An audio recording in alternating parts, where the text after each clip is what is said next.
पर एफआईआर दर्ज होने से कोई दोषी तो हो नहीं जाता। त्वरित गति से उसकी जांच कराई जाए। मैं जांच में हर प्रकार सहयोग करूंगा और सरकार को खुश करने के लिए कुछ सरकार के करीबी लोगों ने जानबूझ के शंकराचार्य जी को घेरने का प्रयास किया। किस प्रकार से बटुकों को बेइज्जत किया गया, तो ये सरकार बनाम शंकराचार्य हो गया है। तो क्या माघ मेले में शंकराचार्य जी को अपमानित करने का निर्देश समाजवादी पार्टी ने दिया था क्या? शंकराचार्य विवाद थमने का नाम नहीं ले रहा है और इस पूरे मामले में शंकराचार्य और उनके शिष्यों पर यौन शोषण के मामले पर एफआईआर दर्ज हो गई है।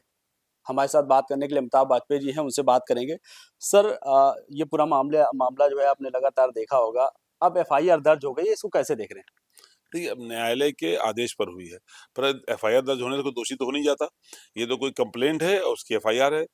परम पूज्य शंकराचार्य जी ने स्वयं कहा कि त्वरित गति से उसकी जांच कराई जाए। मैं जांच में हर प्रकार सहयोग करूंगा। जल्द से जल्द जांच होकर के इस मामले का पटाक्षेप होना चाहिए, क्योंकि जो दिखाई पड़ रहा है, जो सभी लोग जो मीडिया के माध्यम से रिपोर्ट्स आ रही हैं, जो वीडियोस देख रहे हैं, ये दिखाई पड़ रहा है कहीं न कहीं फैब्रिकेटेड कंप्लेंट्स हैं और सरकार को खुश करने के लिए कुछ सरकार के करीबी लोगों ने जानबूझ के शंकराचार्य जी को घेरने का प्रयास किया है। तो सबकी ये मांग है, ये सोच है कि जल्द से इस मामले की निष्पक्ष जांच होकर इस मामले का पटाक्षेप होना चाहिए।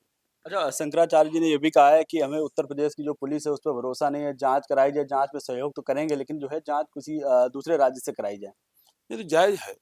जिस तरह से उत्तर सरकार ने बर्ताव किया, चूँकि शंकराचार्य जी ने राम मंदिर के जो शिलान्यास की प्रक्रिया थी, जो उसका प्रोसेस था, उसको लेकर उन्होंने टिप्पणियाँ कर दी थी, जो शास्त्रीय विधि है उसको लेकर उन्होंने टिप्पणी कर दी थी, वो भय के विहीन है, बगैर भय के धर्म के लिए बोलते हैं।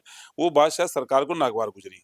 उसका असर दिखाई पड़ा अभी हम लोगों को माघ मेला में, जब शंकराचार्य जी की पालकी को रोका गया, उसी के दूसरी तरफ जो सरकार के जो करीबी बाबा थे, उनको किस प्रकार से डीएम तक रोटी बना के, जमीन में बैठ के रोटी बना के खिला रहे थे।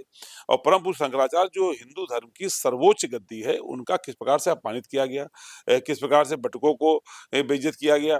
तो ये सरकार बनाम शंकराचार्य हो गया है। तो ऐसी परिस्थिति में सरकारी तंत्र पे भरोसा तो किसी को भी ना होना लाज़मी है।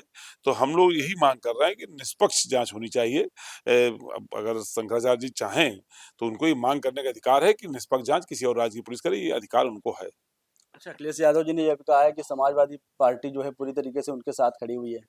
हर हर वो व्यक्ति जो धर्म को मानने वाला है, हर वो व्यक्ति जो निष्पक्ष है, जो न्याय में आस्था रखता है, वो सभी लोग शंकराचार्य जी के साथ खड़े होंगे।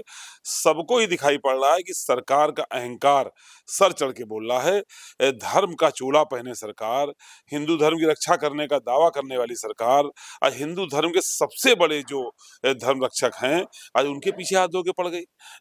तो ये तो कहीं न कहीं ऐसी परिस्थिति है कि हर वो व्यक्ति जो धर्म को मानने वाला है, वो शंकराचार्य जी के पक्ष में खड़ा दिखाई पड़ेगा। अच्छा, अभी ये भी निकल के आया है जो आशुतोष पांडे हैं, जिनके द्वारा जो एफआईआर कराई गई उनके ऊपर कई सारे मुकदमे हैं, रेप तक के मुकदमे उनके ऊपर दर्ज हैं।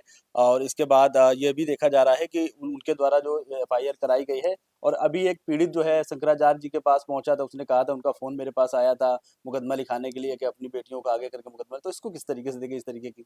ये पूरा मामला फैब्रिकेटेड ही दिखाई पड़ता है। सरकार ने कराया या सरकार को खुश करने के लिए किया गया। मामला फैब्रिकेटेड ही दिखाई पड़ रहा है, इसीलिए हम लोगों ने निष्पक्ष और त्वरित जाँच की माँग करी है। अच्छा, तमाम सारे लोग ये भी आरोप लगा रहे हैं कि समाजवादी पार्टी 2027 की तैयारी कर रही है, तो 2027 को लेकर के जो है इस तरह के बयानबाजी और साथ आने की बात कर रही है नहीं शंकराचार्य। तो क्या माघ मेले में शंकराचार्य जी को अपमानित करने का निर्देश समाजवादी पार्टी ने दिया था क्या? जो अपनी गलती कर रहे हैं जो लोग, जो धर्म के नाम पर सत्ता में हैं, वो लोग धर्म के ऊपर हमला कर रहे हैं, वो अपना देखें कि वो लोग क्या कर रहे हैं। समाजवादी पार्टी हर मामले में पीड़ित के साथ खड़ी है। तो जो इस मामले में पीड़ित है, समाजवादी पार्टी उसके साथ खड़ी है। चुनाव तो चुनाव है, होते रहेंगे, पर वो ये उनको सोचना है, जो लोग अपमानित करने का काम कर रहे हैं, वो लोग जो अत्याचार करने का काम कर रहे हैं, वो जिनका अहंकार उनके सर चढ़ के बोल रहा है, ये उनके सोचने का समय है। तो इसमें ये मान सकते हैं कि समाजवादी पार्टी आगे आने वाले समय पे सड़कों पे आएगी या इस तरीके से आंदोलन करेगी या विधानसभा में ये मुद्दा उठाएगी? नहीं, विधानसभा में ये मुद्दा उठाया भी गया है। समाजवादी पार्टी हर पीड़ित, दुखी, अपमानित के साथ खड़ी है और ये तो पूरा ही है, पीड़ित भी है, दुखी भी है, अपमानित भी है। तो ये समाजवादी पार्टी जब हर पीड़ित के साथ खड़ी है, तो इस मामले में समाजवादी पार्टी पूरे तौर पे पीड़ित लोगों के साथ में खड़ी हुई है। अच्छा, आपके राष्ट्रीय अध्यक्ष ने एक बयान ये भी दिया था राम भद्राचार्य जी को लेकर के कि 420 का मुकदमा था, हमने वापस ले लिया था, तो उनको जेल में डालना चाहिए था। तो क्या कहीं से इस बात का खंडन आया क्या? किसी ने ऐसा कहा कि ये मुकदमा नहीं था? तो ये तो अगर उन्होंने कहा है, तो उनकी तो जानकारी में है, तो उन्होंने देख समझ के कहा है। किसी ने नहीं कहा कि ऐसा मुकदमा नहीं था। मुकदमा रहा होगा तो सचमुच उन्होंने शायद ये सोच करके कि धार्मिक व्यक्ति हैं, कोई गलती हो गई होगी, सोच करके उन्होंने सरकार की तरफ से मुकदमा वापस ले लिया होगा। तो आज की जो परिस्थिति है, तो उसके हिसाब से उन्होंने ठीक ही कहा। अच्छा, इस पूरे मामले में आप क्या मांग करते हैं सरकार से और पुलिस से? इस सरकार से तो कोई माँग करने लायक है नहीं, सरकार ये किसी स्थिति में है नहीं। पर नीचे ये व्यक्ति का अहंकार बड़ा नहीं है, ऊपर ईश्वर बड़ा है। कम से ईश्वर को साक्षी मान के हम सब लोगों को निष्पक्ष काम करना चाहिए। पुलिस तंत्र, न्याय तंत्र सब लोग इसको देखें कि हम किसी सरकार को खुश करने के लिए नहीं, हम ऊपर वाले ईश्वर को साक्षी मान करके काम करें। सबसे हम यही माँग करते हैं, कृपा करके सब लोग निष्पक्ष काम करें।